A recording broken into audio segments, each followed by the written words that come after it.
میں والدین کی اکلوتی اولاد ہوں۔ میں جب پیدا ہوئی تو گھر والے بہت خوش ہوئے کیونکہ میں شادی کے 8 سال بعد پیدا ہوئی تھی۔ میں گھر والوں کی آنکھ کا تارا ہوں۔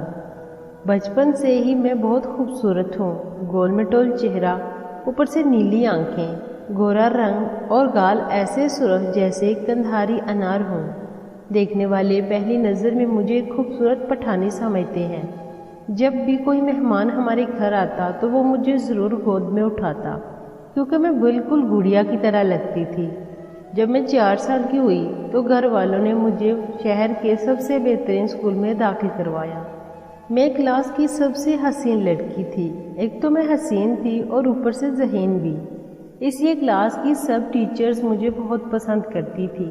جب میں تیسری جماعت میں آئی تو میرے محلے کی ایک لڑکی میری کلاس میں داخل ہوئی۔ اس کا نام ثنا تھا۔ چند ہی دنوں میں ہم سہیلیاں بن گئی اور کھیلنے کے لیے ایک دوسرے کے گھر آنے جانے لگی۔ میں جب بھی ان کے گھر جاتی تو میں اور ثنا چھت پر کھیلا کرتی تھی۔ ان کی چھت پر ایک پرانی چارپائی تھی جسے ہم نے دیوار کے ساتھ کھڑا کر لیا تھا اور اس پر ہم نے ایک بڑی سی چادر ڈال کر اسے چاروں طرف سے بند کر کے ایک چھوٹا سا گھر بنایا ہوا تھا۔ اس گھر میں ہم اپنی گڑیوں سے کھیلا کرتی تھی۔ میری سہیلی کا بھائی بھی کبھی کبھی ہمارے ساتھ کھیلا کرتا تھا۔ وہ ثنا سے 3-4 سال بڑا تھا۔ ایک دن اپنی ایک کتاب وہاں کلاس میں بھول آئی تھی۔ میں گیٹ پر کھڑی پاپا کا انتظار کر رہی تھی۔ وہ مجھے لینے ابھی تک نہیں پہنچے تھے۔ اسکول کے زیادہ تر بچے جا چکے تھے۔ اچانک مجھے اپنی کتاب یاد آئی۔ میں فوراً اپنی کلاس میں گئی اور اپنی کتاب اٹھا کر کلاس سے باہر نکلی تو میری نظر سامنے 10ویں کلاس کی کھڑکی کی طرف پڑی تو وہاں ایک لڑکا اور ایک لڑکی ایک دوسرے سے کچھ نازیبا حرکت کر رہے تھے۔ مجھے بہت عجیب لگا لیکن میں وہاں رکی نہیں اور سیدھا گیٹ پر آ گئی۔ میرے پاپا اتنی دیر میں آ چکے تھے۔ میں ان کے ساتھ گھر چلی آئی لیکن یہ واقعہ جیسے میرے ذہن پر ثبت ہو کر رہ گیا تھا۔ میں جب بھی کسی فلم میں کوئی ایسی ویسی حرکت دیکھتی تو میری فیلنگز عجیب سی ہو جاتی، لیکن میں ان کو سمجھنے سے قاصر تھی کیونکہ بچپن کے دن تھے۔ میں اس چیز کے الف بے بھی نہیں جانتی تھی۔ ایسے ہی 3-4 سال گزر گئے لیکن ہماری ایک دوسرے کے گھر جا کر کھیلنے والی عادت نہیں بدلی۔ ایک دن ہم نے اپنی گڑیا کی شادی کی۔ ہم جب بھی نئی گڑیا خریدتی تو ان کی آپس میں شادی ضرور کرتی تھی۔ شادی والے دن ہم کیک پیسٹری وغیرہ ثنا کے بھائی سے ہی منگواتی تھی، اس طرح وہ بھی شادی میں شریک ہو جاتا تھا۔ اس کی عمر تقریباً 15 سال ہو چکی تھی اور میں بھی اس وقت 12 سال کی ہو چکی تھی۔ ایک دن ہم نے گڑیا کی شادی کی تو ثنا کے بھائی نے کہا کہ گڑیوں کی شادی تو بہت دفعہ ہو چکی ہے، اب اگلی دفعہ ہم ایک دوسرے سے شادی کریں گے اور آپس میں کھیلیں گے۔ بچپن کے دن تھے، اتنی زیادہ سمجھ بوجھ بھی نہیں تھی اور نہ ہی شادی کی اصل حقیقت سے واقف تھیں، اس لیے ہم مان گئیں۔ ثنا کے بھائی نے کہا کہ سنڈے کو ہم شادی کھیلیں گے۔ سنڈے والے دن میں ثنا کے گھر گئی تو ثنا اور اس کا بھائی سنی مجھے لے کر چھت پر چلے گئے۔ چھت پر ہم اپنے مخصوص کمرے میں چلے گئے جو ہم نے چارپائی سے بنایا ہوا تھا۔ سنی نے مجھ سے کہا کہ آج میں اور تم شادی کریں گے، آج تم ثنا کی بھابھی بنو گی اور ثنا آج کے بعد تمہاری خدمت کیا کرے گی۔ سنی نے مجھ سے پوچھا کہ تم مجھ سے شادی کرو گی تو میں نے ثنا کی طرف دیکھا تو سنی نے کہا کہ بہن بھائی کے درمیان شادی نہیں ہوتی، اس لیے تمہیں ہی مجھ سے شادی کرنی پڑے گی۔ میں نے کہا ٹھیک ہے کہ آپ مجھ سے ہی شادی کر لو۔ جب ہم گڑیا اور گڈے کی شادی کرتے تھے تو گڈے کی طرف سے گڑیا کے گلے میں ایک ہار پہنا دیا کرتی تھی اور کیک اور پیسٹری کھا کر گڑیا اور گڈے کی رخصتی کر دیتی تھی۔ اگر میرا گڈا ہوتا تو میں اس کی گڑیا ساتھ لے آتی اور اگر میری گڑیا ہوتی تو میں وہاں چھوڑ آتی۔ سنی کے پاس بھی ایک ہار تھا، اس نے میرے گلے میں پہنا دیا اور کہا کہ اب تم میری دلہن ہو۔ میں نے کہا کہ آپ میرے دلہا ہو۔ پھر ہم نے مل کر مٹھائی کھائی جو سنی ہماری شادی کے لیے اسپیشل لے کر آیا تھا۔ سنی نے اپنی بہن ثنا سے کہا کہ جب دلہن نئی گھر آتی ہے تو وہ کام نہیں کرتی، اس لیے اب گھر کے کام تم نے کرنے ہیں، بعد میں گھر کے کام آپ کی یہ بھابھی ہی کیا کرے گی۔ اس نے میری طرف ہاتھ کرتے ہوئے کہا۔